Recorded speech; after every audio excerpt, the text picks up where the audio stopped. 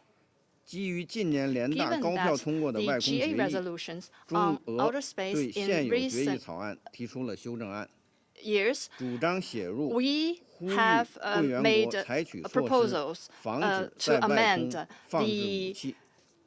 draft resolution 我想 proposing 强调，这指 inclusions 的是 of 所 such 有类型的 elements 武器。 as calling upon all states to take measures to prevent the placement of weapons in outer space. 尽 I want 快 to 谈 emphasize 判 it 订立 includes all 具 types 有 of 法律 weapons. 约束力的 And 多边协定等内容 the。 early elaboration of 我愿指出， legally binding multilateral 该 agreements. 修正案 I would 不是 like to 新案 point 文， out that the amendment is 而 not a 是 new 获得 text, 超过 but 2/3会员国 elements 支持的 from a 联大 GA 决议内容。 resolution supported by over 相信吸 2/3 收 of 和 member 采纳 states. 上 I 述修 believe 正案 that the incorporation 会让 and 现 adoption 有 of 决议 the 草案 amendment 更为 will 完整、 make the 全面 current 和 draft 平 more 衡。 complete, comprehensive, and 中方 balanced. 呼吁所 China 有成 calls 员 on 对 all 修正案 members 投赞 to 成票。 vote in 谢谢 favor 主席。 of the amendment. I thank you, President. I thank the representative of China. Members of the Council have before them a proposed amendment contained in document S/2024/323 submitted by China and the Russian Federation to the text of the draft resolution contained in document S/2024/302. Rule 36 of the Council's Provisional Rules of Procedure states, inter alia, the following. When an amendment adds to or deletes from the text of a motion or draft resolution, that amendment shall be voted on first. Accordingly, I intend to put the proposed amendment to the vote first. Will those in favour of the proposed amendment contained in document S/2024/323 please raise their hand?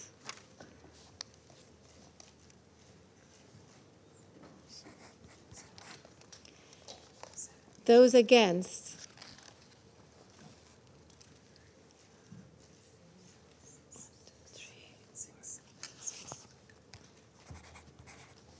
Abstentions?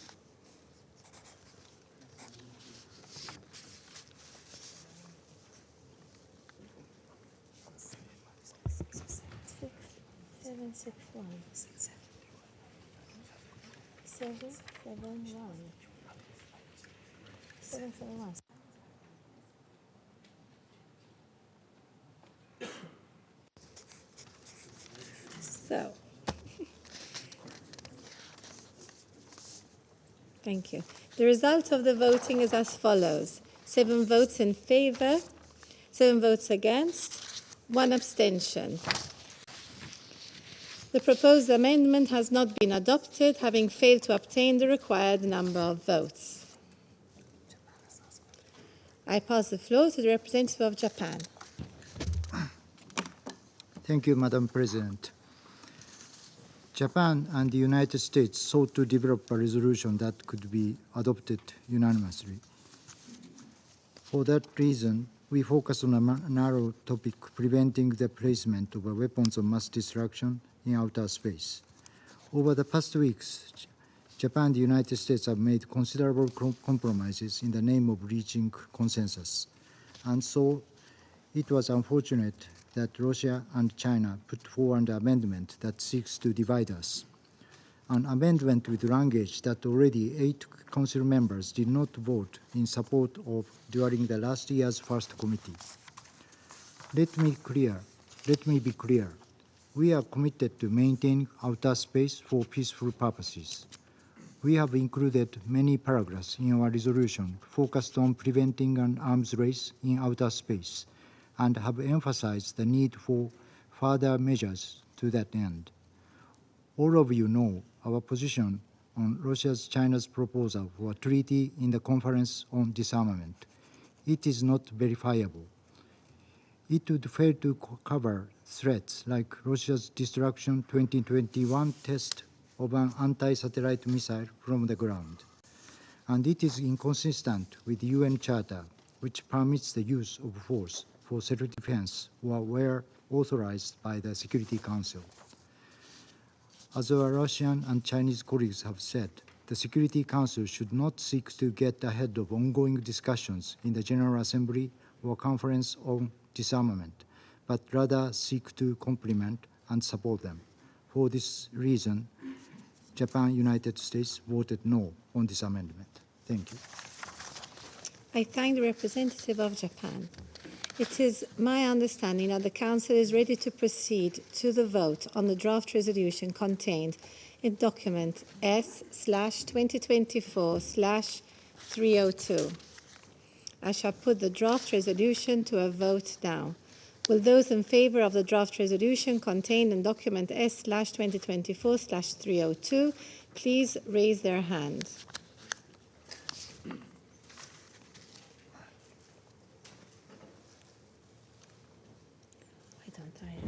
Those against, or I don't have it there.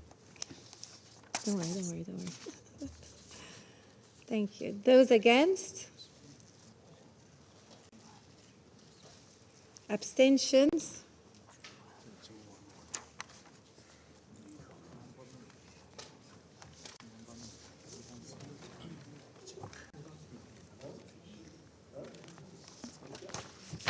The result of the voting is as follows. 13 votes in favour, 1 votes against, 1 abstention. So here it is. The draft resolution has not been adopted owing to the negative vote of a permanent member of the Council.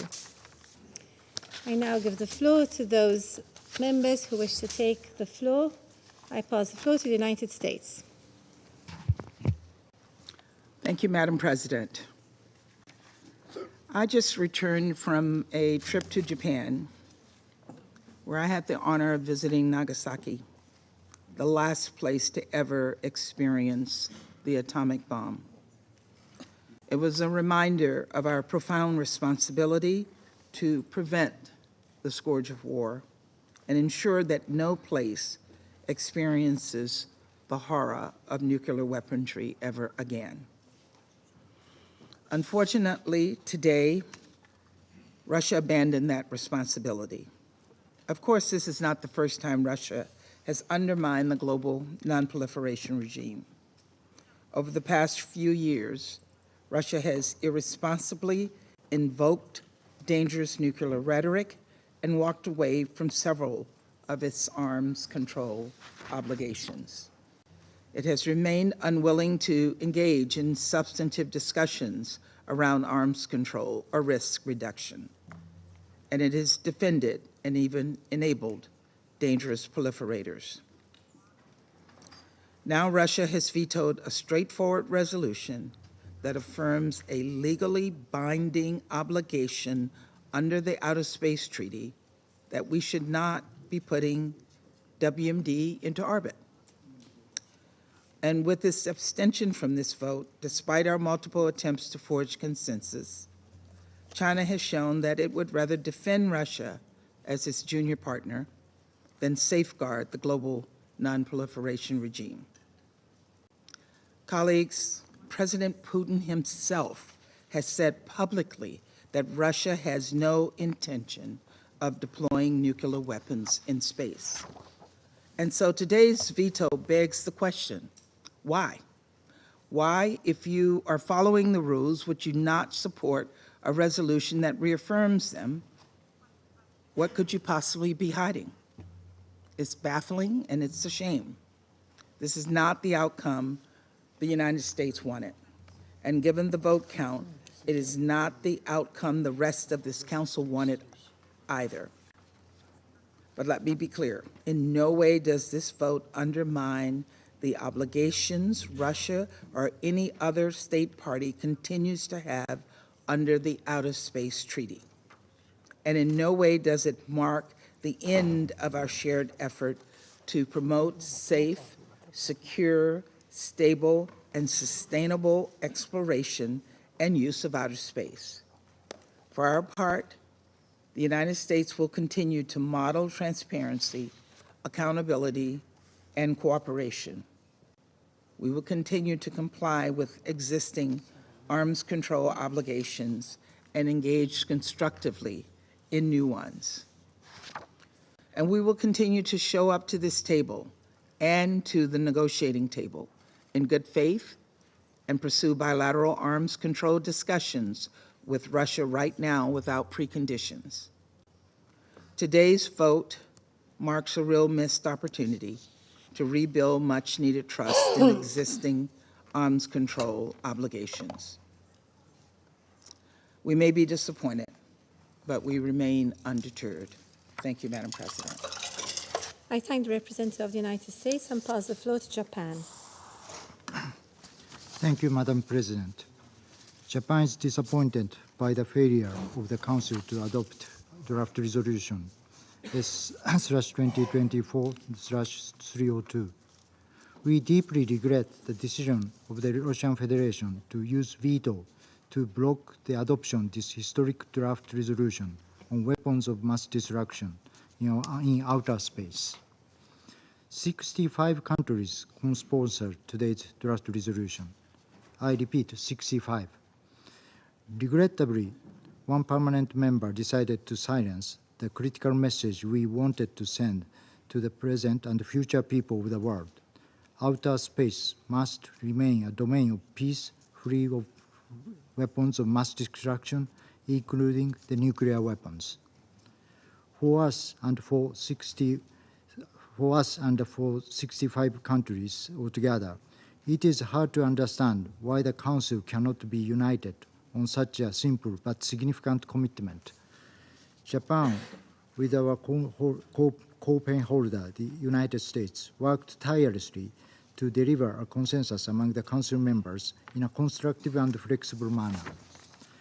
We incorporated comments suggested by the Council members as much as possible, particularly those proposed by the two permanent members. Despite such efforts and 5 weeks of intense consultation, Russia prevents the result we and 63 other United Nations member states wanted to achieve. Adopting this draft resolution would have been a positive and a practical contribution to the promotion of peaceful use and exploration of outer space. If adopted, we could have demonstrated our unity in reaffirming the principle of no placement of any weapons of mass destruction in outer space and in opposing the development of such capabilities. Let me be clear. Maintaining the peaceful nature of our outer space is greatly relevant to the work of the Security Council. With a single detonation of a nuclear weapon in outer space, a large number of satellites and other critical infrastructure in outer space would be taken down. The consequences would be catastrophic and would not be limited to outer space. The repercussions would also affect people's lives and sustainable development in every region on Earth. Despite the result today, preventing any nuclear weapons or other weapons of mass destruction in outer space must remain our priority and should be pursued by all UN member states, including those who blocked today's draft resolution. I thank you. I thank the representative of Japan and pass the floor to the United Kingdom. Thank you, President. First, allow me to extend our appreciation to Japan and to the US for their work on this important resolution. The UK voted against the proposed amendment because this resolution is rightly focused on upholding the Outer Space Treaty, something the whole international community should agree on, and not on what further measures may be needed to prevent an arms race in outer space. And anyway, the amendment offered only one perspective on that debate, a debate that is anyway conducted elsewhere, not in this Council. The UK believes that the best way to prevent an arms race in outer space is to elaborate norms, rules, and principles of responsible space behaviours, which could be composed of an appropriate mix of legally binding and non-legally binding measures. The UK voted in favour of the resolution and co-sponsored it because we believe that the Security Council should send a clear message on the importance of upholding the Outer Space Treaty for international peace and security. The UK is deeply concerned about the erosion of the global international security architecture. the Outer Space Treaty is part of that architecture, in particular its Article 4, which prohibits the placement of nuclear weapons in Earth orbit. It is vital that states' space activities remain in compliance with the Outer Space Treaty and do not nudge competition into conflict, including nuclear conflict, or drive arms races, or further undermine global security norms. It remains the primary responsibility of the nuclear weapon states to avoid actions that increase the risk of nuclear conflict. In that regard, this resolution rightly recalls the joint statement of the leaders of the 5 nuclear weapon states issued on the 3rd of January 2022 on preventing nuclear war and avoiding arms races. It remains the UK's view that nuclear weapons, for as long as they exist, should serve defensive purposes, deter aggression, and prevent war and coercion. To put it simply, there should be no nuclear weapons stationed in space, and that is something every Council member should agree on. It is therefore profoundly concerning that Russia chose to veto such a resolution, which would have upheld existing international law and sought to prevent an arms race in outer space. Thank you. I thank the representative of the United Kingdom and pass the floor to Algeria.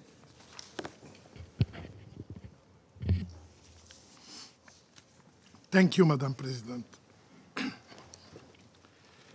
We commend Japan and the United States, the lead sponsors of this initiative, and for the hard work, their hard work, to improve the draft text.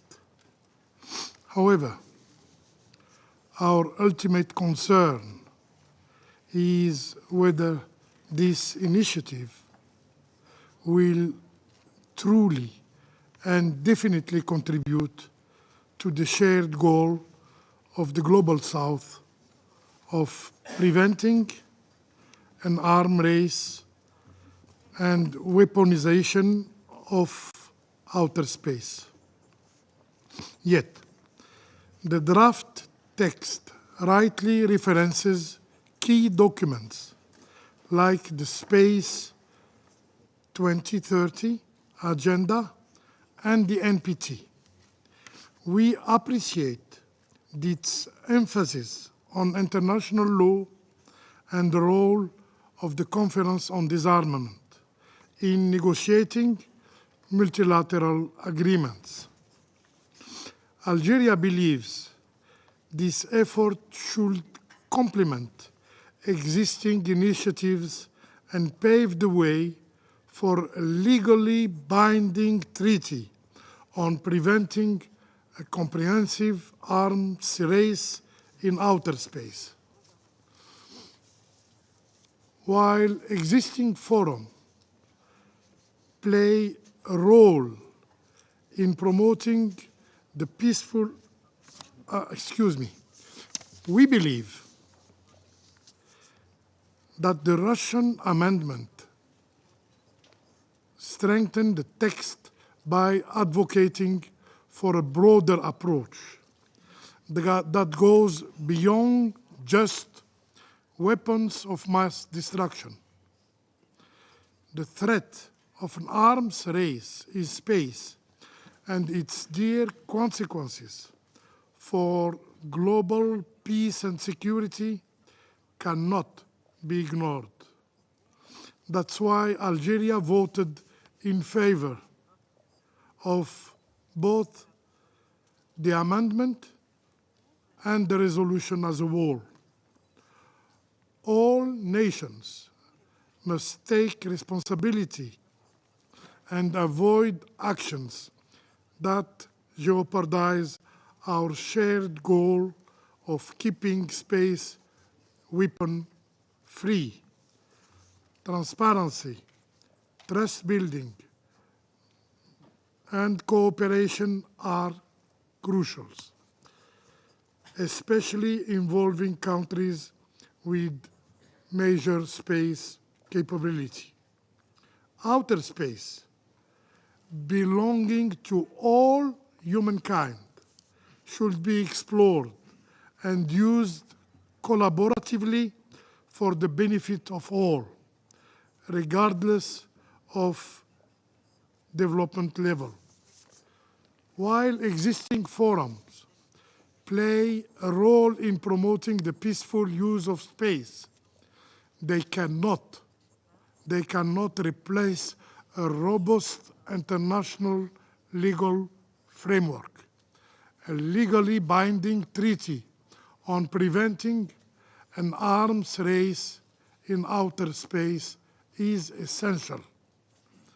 The Conference of Disarmament, the dedicated organ for disarmament negotiations, must begin work on an international instrument for space-related issues without delay. Algeria reiterates its commitment to preventing an arms race in space. We expressed a positive vote on this resolution and on the amendment as a step toward strengthening the legal regime governing outer space activities. We urge all nations to work together to prevent this grave threat to international peace and security and build a peaceful future for all. I thank you. I thank the representative of Algeria and pass the floor to Ecuador. Gracias, señora presidenta. Thank you, Madam. Ecuador voted in favor of the draft resolution put forward by Japan and the United States. We also voted in favor of the amendment put forward by China and the Russian Federation. Ecuador values and defends the exclusively peaceful use of outer space and is opposed to anarchy in outer space and further to the militarization of outer space, and this includes the placement of any type of weapon. On a number of occasions and fora, in a number of fora, Ecuador has expressed its clear position that we must not only abstain from militarizing outer space, but abstain from politicizing it. For that reason, we respectfully appeal for frank and transparent dialogue on this issue with the purpose of avoiding the possibility of an arms race in outer space and in order to keep it from becoming another stage for confrontation. I reaffirm the strong commitment of my country that we must urgently make progress on negotiating legally binding instruments needed to preserve the peaceful nature of outer space. In conclusion, once again, we welcome the initiative and the efforts of the drafters, and we regret that this Council was unable to adopt this draft resolution, which had the overwhelming support of the majority of its members due to the unjustified use of the veto. Thank you. Floor to Switzerland. Madame la Présidente, garantir une Madam utilisation President, pacifique, ensuring sûre the et peaceful, durable de safe and l'espace sustainable use of outer space contribue à notre contributes sécurité to et à our la security prospérité. and prosperity. C'est un intérêt commun de tous It les is in the États. common interest Toute of all menace dans states. ce domaine sensible Any peut threat avoir des in this conséquences sensitive field importantes can pour have la paix major et la sécurité consequences for internationale. international peace and security. Préserver l'espace pour Preserving permettre aux space to générations enable futures de future profiter pleinement generations des to take opportunités full qu'il offre, advantage of the incombent donc opportunities non it seulement au offers Comité is pour therefore l'utilisation the pacifique de responsibility l'espace not only of extra-atmosphérique the Committee on the et Peaceful aux Uses organes of outer désignés par la space première and session bodies extraordinaire designated by the consacrée au first special désarmement, session on mais disarmament, également à ce but Conseil. also of this C'est Council. pour ces raisons que la For these Suisse a voté reasons, oui à Switzerland cette résolution. voted in favor of this resolution. Nous sommes depuis longtemps confrontés à We différentes have long been approches dans le domaine confronted de la with different sécurité approaches spatiale to space et la Suisse security, a toujours and insisté sur Switzerland le has fait que always celles-ci sont insisted that complémentaires. these are complementary. Switzerland remains committed to its position on the prohibition of the placement of weapons, including conventional weapons, in space, and supports the development of a legally binding instrument to this effect. In this regard, this resolution is a step in the right direction. My delegation appreciates the transparency and inclusiveness shown by Japan and the United States during the negotiations, and the fact that many of our considerations were taken into account. The flexibility they showed and the compromises that they made motivated Switzerland to support the proposal as presented by the co-pen holders. We regret that the resolution could not be adopted following the use of the veto by a permanent member, and it is appropriate for this Council to address the issue of space security. The resolution contained important elements in view of the tense international context, the reaffirmation of existing obligations, the assertion that a nuclear war cannot be won and must never be fought, and the prescription of the development of systems specifically designed to be placed in space would have represented important confidence-building measures. Switzerland stresses that despite today's veto, the implementation of the relevant provisions of the UN Outer Space Treaty remain binding, and we call on all states that have not yet done so to accede to this treaty. It is essential to guarantee stability and security in outer space. Switzerland remains ready to address these challenges in the appropriate fora, including in this Council. Thank you. I thank the representative of Switzerland and pass the floor to the Republic of Korea. Thank you, Madam President. The Republic of Korea voted in favor of the resolution because we believe that the resolution is both timely and necessary. With the advent of a new space era, we have become increasingly dependent on space assets, and any action that hinder peaceful uses of outer space can have far-reaching impact. In particular, a nuclear detonation in space would have a devastating, irreversible impact and can deny everyone's right to safe, secure, and sustainable uses of our outer space. We therefore welcome this resolution, reaffirming our existing obligations under the Outer Space Treaty, and also call on member states that have not yet done so to join this important treaty. At the same time, we understand there is a genuine necessity to further develop rules, norms, and principles in space domain in order to address all space threats. We believe this point is well elaborated in the operative paragraph 3 in a balanced manner, and we don't see the need to include an additional paragraph as China and Russia proposed. We regret that once again a crucial and timely resolution was not adopted due to the veto by a permanent council member. The security landscape is becoming increasingly complex due to the challenges in new domains such as outer space and cyberspace and emerging technologies including artificial intelligence. This resolution could have been a meaningful step for the Council to address these new trends and their implications in the context of the maintenance of international peace and security. The Republic of Korea believes that such effort should continue and stands ready to work with other Council members in this endeavor. I thank you, Madam President. The representative of the Republic of Korea and pass the floor to Slovenia. Madam President, we thank the co-sponsors, United States and Japan, for their efforts in leading this process. We deeply regret the use of the veto by the Russian Federation. This is a missed opportunity to reinforce global security by preventing the potential weaponization of outer space. Slovenia engaged in good faith in the negotiations of this resolution with the aim to ensure a safe and secure space environment and peaceful use of outer space.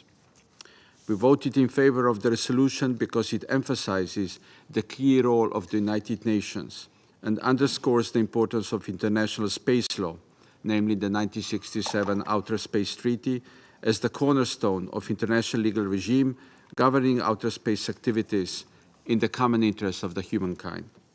In other words, Madam President, this resolution embodies effective multilateralism in the Earth and in the outer space.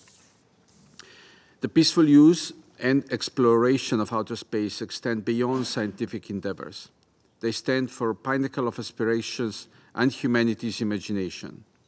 More and more our lives depend on the use of space-based technology, whether using satellites for navigation, forecasting weather, monitoring biodiversity, tracking deforestation, managing natural resources, mitigating climate change, or keeping in touch with family and friends online. Considering the benefits it brings and hopefully will continue to bring to society, it is vital that it remains the province of all humankind and is preserved for peaceful purposes. We particularly stress the importance of peaceful exploration and use of outer space for us today and for the future generations, for the benefit of all humankind. Thank you. I thank the representative of Slovenia and pass the floor to Guyana. Thank you, Madam President. Guyana voted in favor of the draft resolution presented by the United States and Japan. We thank the penholders for their efforts on this important text and the transparency with which the consultations were conducted. We also supported the amendment proposed by the Russian Federation and China, consistent with our position on General Assembly Resolution 78/238. In our view, both texts sought to promote the peaceful use of outer space and prevent the placement of weapons there, in line with international law, including the Outer Space Treaty and the purposes and principles of the UN as outlined in the Charter. Guyana recognizes that the placement of weapons in outer space could have adverse impacts on the entire planet and therefore supported the proposals tabled today. We are of the view that the draft resolution that was just vetoed and with the amendment presented by China and the Russian Federation could have contributed to averting such a situation. We also believe that the draft proposals could have complemented the ongoing processes within other UN fora. Madam President, Guyana underscores that outer space is the common heritage of humankind and should be used for the benefit of all humanity. This domain should therefore be used strictly for peaceful purposes with no negative consequences. To this end, we reiterate the importance of nuclear weapon states upholding their international obligations and committing to not place nuclear weapons in outer space. As we move forward in our consideration of this topic, Guyana is committed to supporting efforts that guarantee the right of all countries to benefit equitably from the peaceful use of outer space. I thank you. I thank the representative of Guyana and pass the floor to Sierra Leone. Madam President, we thank the United States and Japan for the immense work invested in drafting the resolution and the negotiations thereof. Sierra Leone voted in favor of the draft resolution on weapons of mass destruction in outer space, S/2024/302, because we believe in the importance of the Treaty on the Non-Proliferation of Nuclear Weapons and the Outer Space Treaty in maintaining a peaceful and secure environment in outer space. Sierra Leone recognizes the severe consequences of using WMDs in outer space, which could have detrimental effects on the long-term sustainability of outer space activities and hinder progress towards sustainable development on Earth. We therefore urge all states to prioritize the peaceful exploration and use of outer space for the benefit of all humanity. It is in this vein that Sierra Leone further urges all member states to conduct their outer space activities in compliance with international law and the UN Charter, emphasizing the importance of maintaining international peace and security through cooperation and understanding. We also voted in favor of the amendment S/2024/323 to the draft resolution S/2024/202 because Sierra Leone supports the call for further measures, including political commitments and legally binding instruments to prevent an arms race in and militarization of outer space, and further emphasize the need for effective verification mechanisms. In ensuring that we maintain a practice of consistency Our vote for the amendment S/2024/323 is reflective of our vote in the General Assembly for Resolution A/RES/78/238, components of which form the amendment to the draft WMD Resolution S/2024/302. We close by stating that it is our sincere hope that the members of the Security Council can come together and find a common ground on the issue of non-proliferation of weapons in outer space. Thank you. I thank the representative of Sierra Leone and pass the floor to the Russian Federation. Госпожа председатель, Madam President, к сожалению, Совет Безопасности не смог сегодня принять today did взвешенное not manage решение в to пользу сохранения adopt космоса исключительно для a мирного well-thought-through использования. decision on Именно на using это outer была space направлена exclusively for предложенная peaceful Россией и purposes. Китаем That поправка, was которая the не была thrust принята. of the Russian and Chinese amendment, which was not Крайне adopted. показательно, что ни в It's ходе very сегодняшнего telling that заседания, ни neither ранее in авторы today's проекта discussion резолюции nor так и не earlier смогли did ответить the на authors вопрос, of the чем DR конкретно answer the не question, устраивает их наше what предложение. do they not like about our Добавить proposal? призыв не размещать в Which boils космосе down вообще to никакие introducing a call вооружения. not to place weapons of any Иначе kind говоря, in outer как space. мы In other words, уже говорили, зачем им крыши, repeating my если еще earlier не metaphor, построена стена? why do we В need чем a roof if заключается we haven't реальная yet built the причина, walls? побудившая их What is the прийти в Совет real, genuine Безопасности? reason Столь that странный проект prompted резолюции them для многих to коллег submit остается to the Security Council such a загадкой. strange draft Ответим resolution? на It этот remains a вопрос. mystery for many colleagues. Let's try Постоянный to answer that представитель США, question. The зачитывая свою PR, заготовку, when reading her фактически pre-prepared speech, саморазоблачилась. basically gave Прямо away the подтвердив, reason. что единственная She цель, с directly которой confirmed Вашингтон that внес the этот проект, only это reason why очернение Washington России. introduced this amendment is to tarnish the Russian Federation. Если США действительно такие If the поборники мирного US космоса, то почему is вы, really so уважаемые much in коллеги, favor of проголосовали против using нашей outer space for поправки о peaceful том, purposes, why did you что vote надо against запретить our amendment размещение в нем calling любого for a оружия, а ban не только оружия on массового weapons of уничтожения? any kind being placed in space, not just Ваше молчание на WMDs? этот счет красноречивее Your любых слов. silence on уж this точно не matter США is more читать telling другим than государствам anything you could possibly лекции say. про опасность The US применения is ядерного lecturing other оружия. states about the use Постоянный of представитель США WMDs. задала нам That's вопрос. rich. На The вопрос, PR почему? asked us why. Мы на него ответили. Why? And we answered Мы it. хотим запрета любых We вооружений want в a космосе, ban а не on только the placement of оружия weapons массового of уничтожения. any kind in А outer вы этого space, не not just хотите. WMDs. Задам But вам you don't тот же want that. вопрос. And let me Почему? ask you that very same question. Why?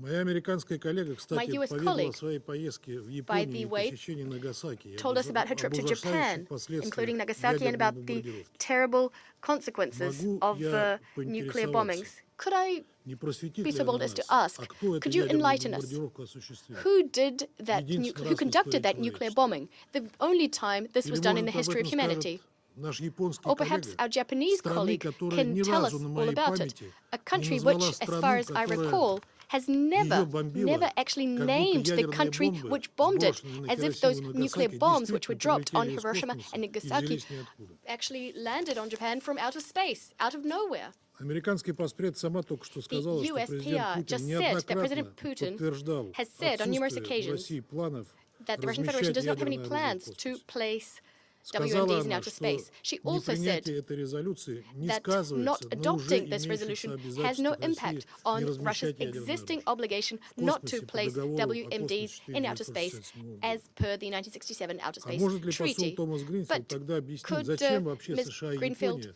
Ms. Thomas Greenfield tell us why the внесли этот US and проект, Japan если он ни на что не влияет? submit? Why did Мы they что, submit теперь this можем DR in the first place if it по has каждому no высказыванию вашего impact? президента вносить проект резолюции Совета Безопасности? Should we be introducing further such DRs in light of what your president said? Многое становится понятным, если вспомнить, что all becomes Соединенные Штаты и clear, союзники or at least much of некоторое it, время if назад we recall that анонсировали the US and планы, their allies которые announced включают some time размещение ago оружия, в plans частности, to place ударных боевых weapons, систем в including космическом strike combat пространстве, systems, in outer применение space, силы the use или of угрозы force силой в or threat космосе, of force из in outer космоса, space, а также в отношении космоса и from его space against использование Earth для or from Earth проведения боевых against операций. objects in outer space. Об этом прямо указано в ряде This космических was стратегий directly западных mentioned государств, in a которые number можно of легко найти space в открытом strategies доступе. of Western states. They're